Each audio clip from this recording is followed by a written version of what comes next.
Hey, what's going on, Trojan family? What's up, Los Angeles? Welcome in to the USC LAFB show here on the LAFB network. We are Los Angeles Sports. Hope everyone's been well. Been a couple days. A lot to get into, as always, covering the USC Trojans. Never a dull moment, which is great. Luckily, it's pretty much all good stuff. It's been a fun offseason. You know, last year, right? Everyone brings up last year, like, oh, there's recruiting way, but remember what happened last year? You know, we're almost to May now, and that's when a lot of the momentum was the roller coaster was beginning, right? There was still good stuff that happened in the summer and June, and then obviously,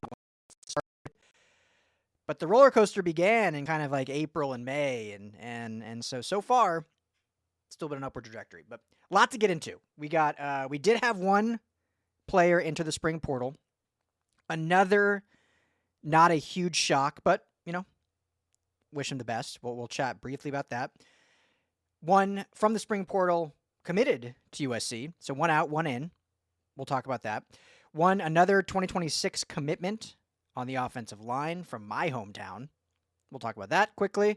And then finally, two massive crystal balls for the Trojans for the 2026 class. One on offense, one on defense. Both 5 stars. Massive. So we'll get all into it. I'm going to try to keep it shorter. I had someone comment. They think it's too long. I don't know if you all feel that way. You know, not everyone has the same opinions on everything, but try to keep these a little quicker, a little tighter. Get this published and turn around quickly. We do have our call-in show this evening, Wednesday, 6 p.m., live on the USC LAFB show. So make sure to check that out. Bring your calls in with Tim. I may actually be there tonight. I think Jamal, the madman, is traveling, so I may be filling in for a little bit, but also doing hockey coverage tonight with the Kings playing, so we'll see. Wild world of sports. So, but let's get into it, shall we? So first, quickly talk about who entered the portal. Jarvis Boatwright Jr. hits the transfer portal. He was safety, going to be a redshirt sophomore. Yeah, he's going into his 3rd season, redshirt sophomore, has yet to play a snap for the team. And again, kind of like what I talked about with Marion Peterson and Lorenzo Cohen and some of these other guys that have entered, this is more of a depth situation. This is why the transfer portal is a benefit. You know, there's a lot of negatives to it. There's a lot of benefits. This is on the benefit side. A guy that's kind of lost in the wash can go elsewhere and kind of find an opportunity to get some PT, get some playing time as he enters kind of his 3rd year in college. So you look at this safety room, you know, Kamari Ramsey, obvious starter, team leader on defense. Bishop Fitzgerald, who transferred over in the winter portal. Indications are he's looked great. Lincoln Riley said he was amazed at how quickly he's picked up Dan Lynn's system. He said that at spring practice just yesterday. So real bright spot on Bishop Fitzgerald. I think he'll be one of the underrated signings of the offseason in college football, and I think will be a real nice starting piece in that. Christian Pierce, another kind of younger guy who has battled and dealt with some injuries, but I think he's made some strides, and he's going to get some playing time. I think he's absolutely going to be a viable depth piece and get on the field. And then you got, you know, Marquise Gallegos, who I think is a name that not a lot of fans maybe know of, but, you know, a great depth piece, still super young. Just from that 24 class, so he'll be a redshirt freshman this year and a guy that can make some waves. And then you look at this incoming freshman class, and Brandon Shepard also on the roster. I don't believe he's a scholarship athlete, but on the roster as well for depth. But you look at this freshman class, and you have Steve Miller and Kendarius Reddick, who Lincoln Riley has talked very highly about both of them when they were coming in. So Miller has been at spring camp, I believe. Kendarius Reddick will join in June or after, you know, high school graduation. He was not one of the spring enrollees. So, yeah, I think it's just a depth situation. A lot of talent here on safety. Obviously, we know what's going on with the 26th class with how much depth they're adding to the secondary in general when you look at corner and safety. And obviously, that's a very versatile position, especially in Danton Lynn's system. Loves that versatility. We've talked about it a lot. So, you know, guys on the team right now, we're not worried about guys coming in 26. You know, that's a year from now. You don't transfer because of that. But it's still a you know, USC, I don't want anyone to be worried. Like, obviously, you don't want to see guys leave, but I think Boatwright just going to find another opportunity. He's from Clearwater, Florida, so would not be shocked at all if he ends up closer to home. All right, let's move on quickly. They gain a commitment. Former Penn State linebacker Tamir Robinson, former 4-star linebacker. 3 years of eligibility left, 6'3", 230, so great size. Kind of same thing, kind of got a little lost in the wash at Penn State. However, if healthy, he was positioned to kind of battle for a starting role with the Nittany Lions this year, with them losing some great talent to the NFL draft this year. So whether it was opportunity, whether it was just finding somewhere new. I mean, he's from, I believe, Pittsburgh, Pennsylvania, or somewhere in Pennsylvania, so close to Penn State. But I think this is a great get for SC because you have that one younger guy. This is not a one-year rental, so it's a guy you can develop. In my opinion, I don't think he'll come in and start right away, but he'll play for reps. I mean, he appeared in 14 games last year. I think finished with 11 total tackles. So did have playing time, does have some of that experience. To me, I still think Gentry and Stevens are your two starters. I think Beavers and Jaden Walker are going to get playing time in kind of a rotation.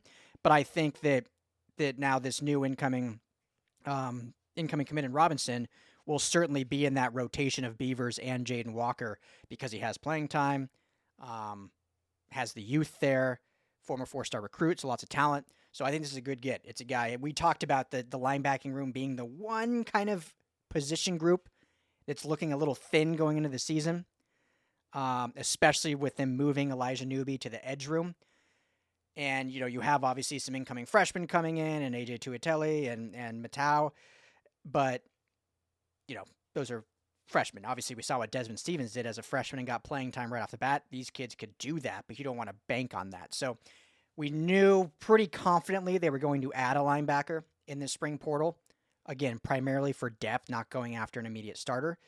But Robinson gives you that ability that, he's got the talent and a little bit of the skill set, certainly the size, that if he, develops quickly in the system with Coach Ryan and Coach Lynn, I mean, he's going to play for that spot. And, obviously, we love Eric Gentry. In my opinion, has the ability to be the best linebacker in the Big Ten just because of how different he plays the position. His size, his athleticism, his moxie, his passion for the game. But unfortunately, there's injury history. And so, let's knock on wood, looks great. All indications are it's been great. Coach Ryan loves him. But you do want to have just that depth in case, as we saw last year, he go down, and it was a huge loss when he went down. And no matter what, you're never going to replace a guy like that because of how distinct he is to the position, but you got to have bodies. So I think Tamir Robinson is a good get there. So now that brings their spring class up to just 2 so far. Again, I think they might add 1, maybe 2 more. You look at receiver, a depth receiver. They have some visits scheduled, which maybe I'll get into, later in the week. So I think receiver, potentially offensive line, could see another depth piece addition. But I don't think there's really any other needs outside of that. So, and those aren't even really needs, just kind of adding depth. Linebacker was the real thin room that if you got injuries, you're running some risk there. But they filled that, and so I think they'll be solid there. And obviously Kennedy Urlacher, safety, was the other addition there. So, which I didn't even mention, Jarvis Boatwright, safety, transfers out. Kennedy Urlacher, safety, was transferring in. So that could have been part of the reason too. It was just another body adding in. So, all right, I'll do this one quick. They did get a 2026 commit, Cannon Smith, offensive line, interior offensive line, 6'5", 290, 47th interior offensive lineman nationally, 3-star, from my hometown, Denver, Colorado. Actually goes to high school, Valor Christian High School, which was down the street where I grew up. I went to Mountain Vista High School, public school. Valor was the new, hot, private Christian school where the McCaffrey boys went. Famously, Christian McCaffrey went there. A lot of other top-tier athletes. Is one of the best football programs in Colorado. And so Cannon Smith is a player at that Valor Christian High School. It'd be, Colorado football, I don't think, is even remotely on the same level as California. One, just for sheer size, but obviously California's the talent is unreal. But Valor in Colorado would be like the modern day of California, just one of those modern day St. John Bosco, one of those private Christian schools that just gets, most of the powerhouse athletes of the state. So they've, have a great program and develop guys good. So I think Cannon Smith, add to this offensive line group. USC is still going after, a few of the top tier offensive linemen. When you look at Pepe, when you look at Utu, Samuel Utu, that is, and a few others they're going after. So Smith obviously is more in that, 3-star tier like John Fafita and some of the other guys they've added. But good size, good versatility, another good get, and they're going after specific guys that fit what they want to do. Chad Bowden has talked ad nauseum at it. Like, yes, we have the number 1 class right now. Great. Love it. But we are going after guys that want to be Trojans that fit what we want, not after stars. And every coach has a different, they don't base their recruiting off of what 247 or On 3 ranks kids, right?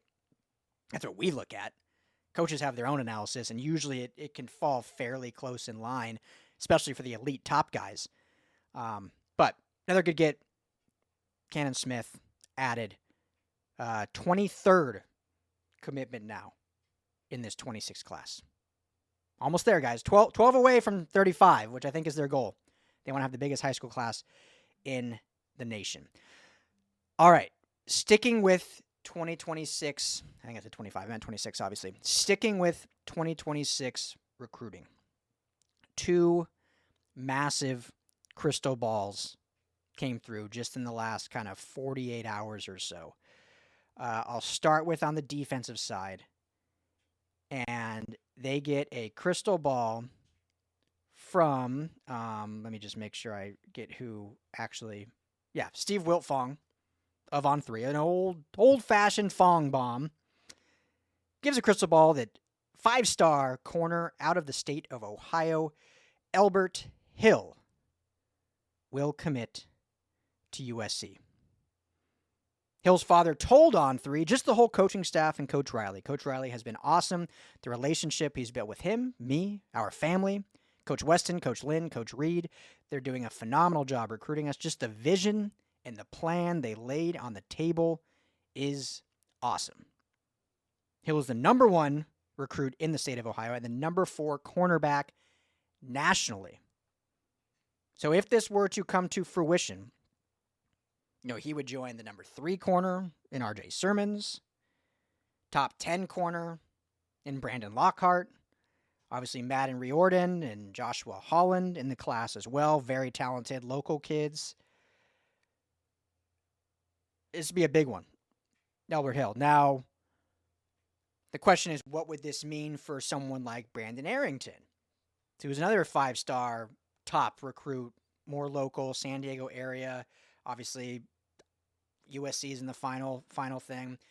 Would Albert Hill committing kind of push Brandon Arrington out? Now, when you're recruiting, you're not thinking like that. You're going after everyone, and you can't bank on a kid and not look at someone else because you're hoping for this one to say yes, right? Like you're going for just yeses. So obviously USC is not worried about that. We'll see what happens. Obviously, this isn't even official yet. This is just a crystal ball.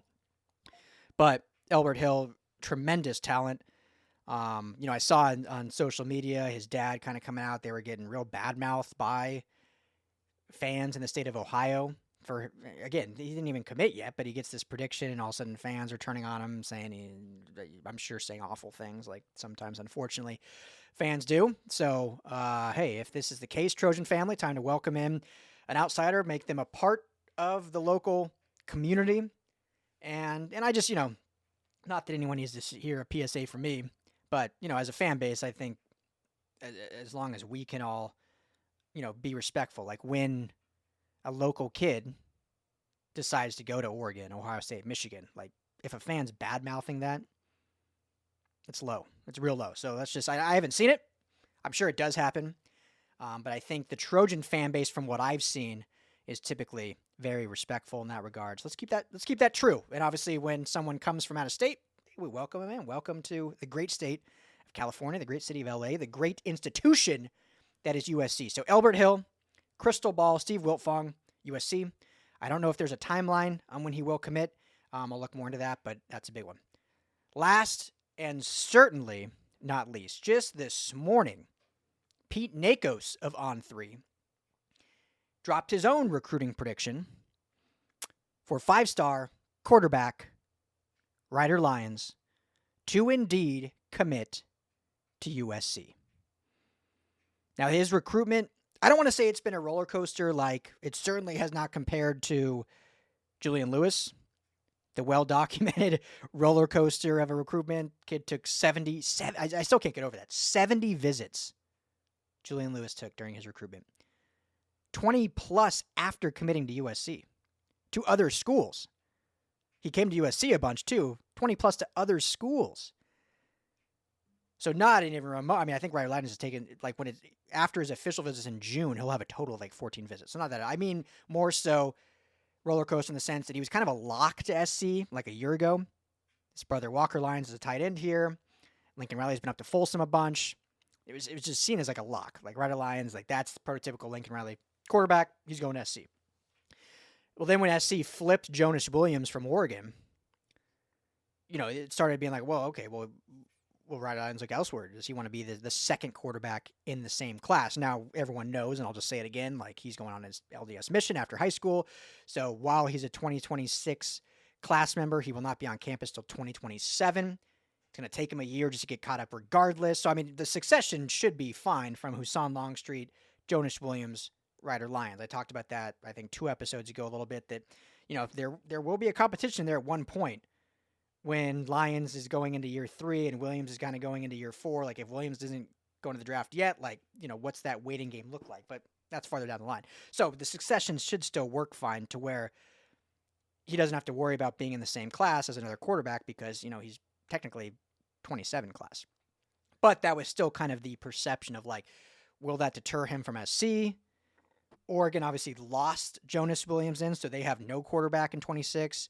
So it's kind of between Lyons and Jared Curtis, the number 1 quarterback in the class for Oregon. But Curtis was waffling between Oregon and Georgia. So if he chooses Georgia, does Oregon go all in on Lyons? Ole Miss has made a late push with Lane Kiffin. Michigan, Ohio State firmly in the mix. Michigan, Ryder Lyons even said he would love to sit behind Bryce Underwood, learn for a year, and take over at the Maize and Blue. And BYU has been a very real threat for obvious reason, ties to the same religion, and BYU is a great school, Big 12 school now, so they're in one of the Power 4 conferences and have been a really good program for a long time. We've seen great quarterbacks come out of that program. Most recently, obviously, he hasn't had success in the NFL, but most recently, Zach Wilson was the number 2 overall pick. Anyway, so all of that, it was kind of like 6 months ago, lock. Lions is a lock.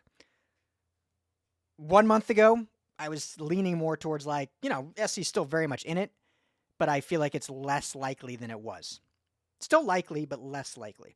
Well, now this morning, Pete Nikos drops the recruiting prediction that SC will indeed land the commitment of Ryder Lyons. Now, what I've heard is he plans to commit in the summer. He wants to do it for sure before his senior season begins in the fall. We're still a ways from there. I mean, we're not even in May yet. So you got May. He's got his official visits in June to a lot of different schools. His official visit to SC is June 20th. If you're SC, you'd love to get him to commit before and shut down his recruitment, right? Cancel all those officials and just come to SC and call and wrap it up. He's been on campus a bunch already. Obviously, I think he knows players probably through his brother. So if you're SC, you hope, they can lock it down before then, but it may not be till late June, July till we get a commitment. But this is certainly bright news because, like I said, it didn't seem bad, but it definitely was less likely than it was recently. And now it seems to be trending back on the, loves what they're building. He said, Coach Riley speaks for himself best, that there is no better quarterback coach in the country. 3 Heisman, 3 first overall picks. To me, that's New York quarterback is kind of a no-brainer. So that's the latest news on that. A lot of big stuff, and probably even more coming. The draft, NFL draft tomorrow. Hope everyone enjoys. A lot of future Trojans out there. I think Jalen Smith's getting slept on. Where do you guys think he gets drafted? You think I think, in my opinion, he'll be the first Trojan drafted. Jonah Monheim could sneak in there.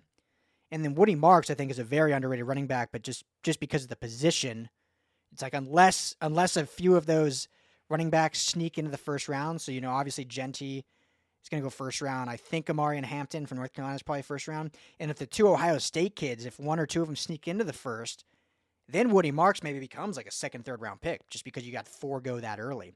But if they slide and those Ohio State kids, Henderson and Judkins don't go till the second, then I think Woody probably gets pushed to that third, fourth round range. And I think Jalen Smith could potentially go in that second, early third. Jonah Monheim, kind of similar. So we'll see. But always excited to see future Trojans. Hope everyone enjoys the draft. Thank you as always. I was going to make it shorter. There was just so much news, so I think 20 minutes is still we still wrapped through it. So I think it's still good. But I appreciate all of you always for hanging out with me. I want to know your guys' thoughts. We are thinking of launching a forum/message board on LAFBnetwork.com, similar to how the other recruiting sites do. It'll be free at this point, no subscription. Obviously, if you guys want to throw some shekels our way, it would certainly help support us. But we'll launch it as a free thing, just to kind of go on there. Like, I'll share some recruiting updates that I hear and I get. Obviously, I'll keep doing it here on video. That's not changing at all. But another area where we can all chat back. You can share your thoughts, share your excitement, share the tiers of Oregon and the other Big Ten schools as USC is on its way back. So let me know your guys' thoughts in the comments if you would love to see that. But the plan is to launch that here soon. And hopefully we can get everyone using it quick. We're also going to have a feature on game days with kind of live chatting that we can all hang out on. We'll launch that for all sports. So right now, hopefully with Laker games and Kings games and even Clipper games and the playoffs, Dodger games coming up. And then obviously we'll use it for USC games in the fall. So hopefully you guys will love that. I'm super pumped about it. I think the more interaction we can have, the more engagement we can have, especially in real time, is A, something different than a lot of kind of media companies do, and B, just fun, like a way to connect. So hopefully you guys will engage with that, but I'll let you know more updates when that is coming. As always, thank you for hanging out with me on the USC LAFB show, and forever, fight on.